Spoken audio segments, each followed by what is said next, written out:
Hello learner, कैसे हैं आप सभी। हम फिर हाजिर हैं आपके लिए यूट्यूब पर वीडियो लेके। बीए फर्स्ट सेमेस्टर भूगोल विषय में आज हम सौर मंडल का अध्ययन करेंगे। हमारे जो सौर मंडल है यह तारे, ग्रह, उपग्रह और धूमकेतु और बहुत से खगोलीय पिंडों से मिलकर बना है। हमारा सौर मंडल का जो मुखिया या प्रमुख है वह सूर्य है, क्योंकि जो पृथ्वी है वो पूर्ण रूप से सूर्य पर निर्भर है ऊर्जा के लिए, प्रत्यक्ष या अप्रत्यक्ष दोनों ही रूप से। इसलिए जो सूर्य है यह हमारे सौर मंडल का मुखिया कहलाता है। सौर मंडल में ग्रहों की संख्या 8 है। बुध, शुक्र, पृथ्वी, मंगल, बृहस्पति, शनि, अरुण और वरुण। तो हमारे सौर मंडल में ये 8 ग्रह हैं। ये जो बोर्ड पे क्रम लिखा है ग्रहों का, ये सूर्य से दूरी के अनुसार है। यानी सूर्य के सबसे नजदीक का ग्रह बुध है, उसके बाद शुक्र, फिर सूर्य से तीसरे स्थान पर दूरी के अनुसार जो तीसरे स्थान पर हमारी पृथ्वी आती है, फिर मंगल ग्रह, बृहस्पति, शनि, अरुण और वरुण है। यानी जो वरुण ग्रह है ये सबसे अंतिम ग्रह है हमारे सौर मंडल का।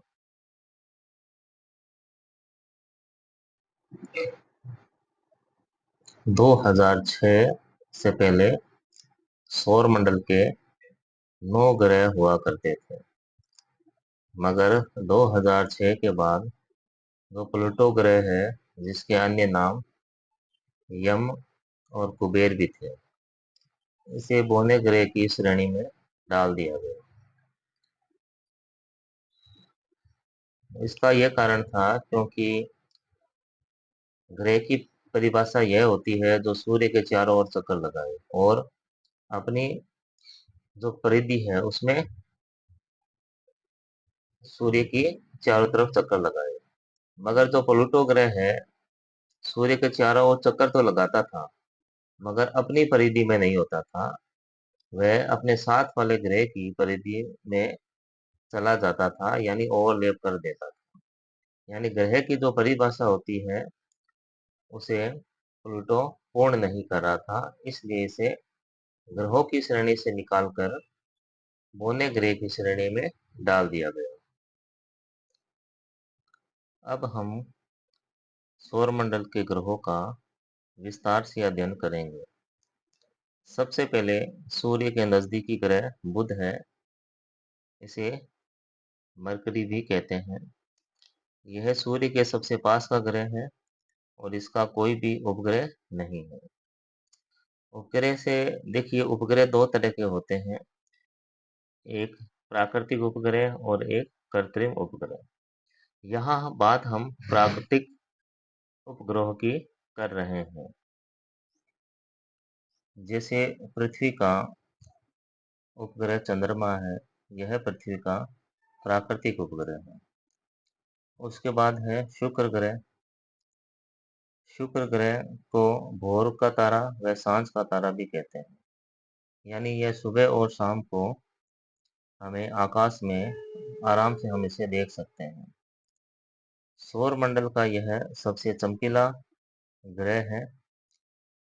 सुबह यह हमें पूर्व दिशा में दिखाई देता है और शाम को यह हमें पश्चिम दिशा में दिखाई देता है। इसके इसे पृथ्वी की बहन या जुड़वा ग्रह भी कहते हैं, क्योंकि पृथ्वी का घनत्व और शुक्र ग्रह का जो घनत्व है वो लगभग समान है। और यह सौर मंडल का सबसे गर्म ग्रह भी है, क्योंकि यहाँ पर CO2 यानी कार्बन डाइऑक्साइड जो गैस है इसकी मात्रा अधिक है।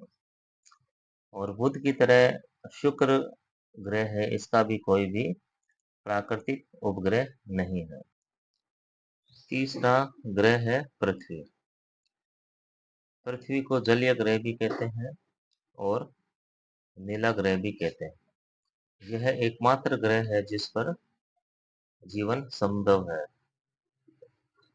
मंगल ग्रह, इसे लाल ग्रह भी कहते हैं। इसके दो उपग्रह हैं, फोबोस और डिमोस। जो डिमोस उपग्रह है, यह सौर मंडल का सबसे छोटा उपग्रह है। पृथ्वी का उपग्रह चंद्रमा है। फिर पांचवें स्थान पे आता है बृहस्पति। सौर मंडल का यह सबसे बड़ा ग्रह है। अक्ष पर यह सबसे कम समय में घूर्णन करता है। यानी प्रत्येक जो ग्रह है उसकी दो गतियां होती हैं, एक घूर्णन गति और एक परिक्रमण गति होती है। तो अक्ष पर यह मात्र 10 घंटे में ही घूर्णन कर लेता है, सबसे कम समय में। नेक्स्ट है अपने शनि ग्रह। शनि के चारों तरफ वलय होते हैं, इसे वलयाकार ग्रह भी कहते हैं। शनि की रचना हल्के गैसों से हुई है और इसका प्रमुख उपग्रह है टाइटन। अब शनि ग्रह काफी हल्की गैसों से बना है, तो इसका घनत्व भी बहुत कम है। उसके बाद अरुण, यह इसका जो धरातल है वो ठोस नहीं है, क्योंकि ये जो ग्रह है इनका निर्माण गैसों से हुआ है। यहाँ बादल छाए रहते हैं और मीथेन गैस के कारण अरुण ग्रह है ये हरे रंग का दिखाई देता है। इसके अलावा अरुण ग्रह को लेटा हुआ ग्रह भी कहते हैं, क्योंकि अरुण ग्रह का जो अक्ष है ये काफी अधिक झुका हुआ है। फिर सौर मंडल का अंतिम ग्रह है वरुण। यह नीले रंग का ग्रह है और इसका उपग्रह ट्राइटन है। सौर मंडल के ग्रहों को दो भागों में बांटा गया है, आंतरिक ग्रह और बाह्य ग्रह। बुध, शुक्र, पृथ्वी और मंगल को आंतरिक ग्रह कहते हैं, क्योंकि जो ये आंतरिक ग्रह है इनका निर्माण भारी पदार्थों या तत्वों से हुआ है। और जो बाह्य ग्रह है इनका जो निर्माण है वो गैसों से हुआ है। बाह्य ग्रह में बृहस्पति, शनि, अरुण और वरुण ये इसमें शामिल है। मंगल ग्रह और बृहस्पति ग्रह के बीच में क्षुद्र ग्रह भी पाए जाते हैं। कई बार पेपर में पूछा जाता है कि क्षुद्र ग्रह कहाँ पाए जाते हैं, तो क्षुद्र ग्रह मंगल और बृहस्पति ग्रह के मध्य पाए जाते हैं। अब जैसे कि आंतरिक ग्रह है, ये भारी पदार्थों से इनका निर्माण हुआ है। भारी पदार्थों में जैसे लोहा, फेरियम और निकल ये आएंगे। जैसे सौर मंडल में 8 ग्रह हैं, इन आठों ग्रहों में जो पृथ्वी है इसका जो घनत्व है यह सबसे अधिक है, लगभग 5.52 पृथ्वी का घनत्व है। तो जितने यानी पृथ्वी का जो निर्माण है वो भारी धातुओं से हुआ है। और बाकी जो बाह्य ग्रह है इनका निर्माण गैसों से हुआ है, इनका घनत्व बहुत कम है। जैसे सौर मंडल का सबसे बड़ा जो ग्रह है यह बृहस्पति है, मगर आकार में तो यह बड़ा है, लेकिन इसका घनत्व है वो कम है। हालांकि नियम अनुसार जो बड़ा होता है उसका घनत्व अधिक होता है, मगर ऐसा बृहस्पति के साथ नहीं है। जैसे आपको बताया कि जो बृहस्पति ग्रह है सबसे कम समय में अपनी अक्षीय गति कर लेता है, उसी तरीके से जो बुध ग्रह है ये सबसे कम समय में सूर्य के चारों ओर चक्कर लगा लेता है, जिसे कक्षीय गति कहते हैं। जो बुध ग्रह है मात्र 88 दिन में सूर्य के चारों ओर चक्कर लगा लेता है, और जो पृथ्वी है इसे सूर्य के चारों तरफ चक्कर लगाने में 365 दिन लगते हैं। यानी जो बुध ग्रह है इस पर 88 दिन का एक साल होता है। तो बच्चों आपको ये ध्यान रखना है, अगर क्वेश्चन पूछा जाए कि सबसे कम समय में सूर्य के चारों तरफ चक्कर कौन लगाता है, अर्थात किस ग्रह की कक्षीय अवधि सबसे कम है, तो उसमें बुध ग्रह इसका उत्तर होगा। अगर क्वेश्चन यह पूछा जाए कि किस ग्रह की अक्षीय गति यानी अपने अक्ष पर सबसे कम समय में कौन सा ग्रह घूर्णन करता है, तो वहाँ बृहस्पति ग्रह आएगा।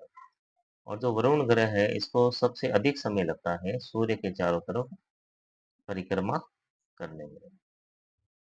अब हम कुछ और बातें ध्यान देंगे, जैसे ब्रह्मांड की उत्पत्ति के संबंध में बिग बैंग सिद्धांत सबसे आधुनिक सिद्धांत है। इस सिद्धांत के अनुसार एक पिंड में भयंकर विस्फोट हुआ और विस्फोट होने के कारण चारों तरफ से ब्रह्मांड का निर्माण होने लगा। उसके बाद सबसे पहले तारे बने, तारों से आकाशगंगाएं बनी और फिर ग्रह और उपग्रहों का निर्माण हुआ। तो आज की क्लास में इतना ही। धन्यवाद।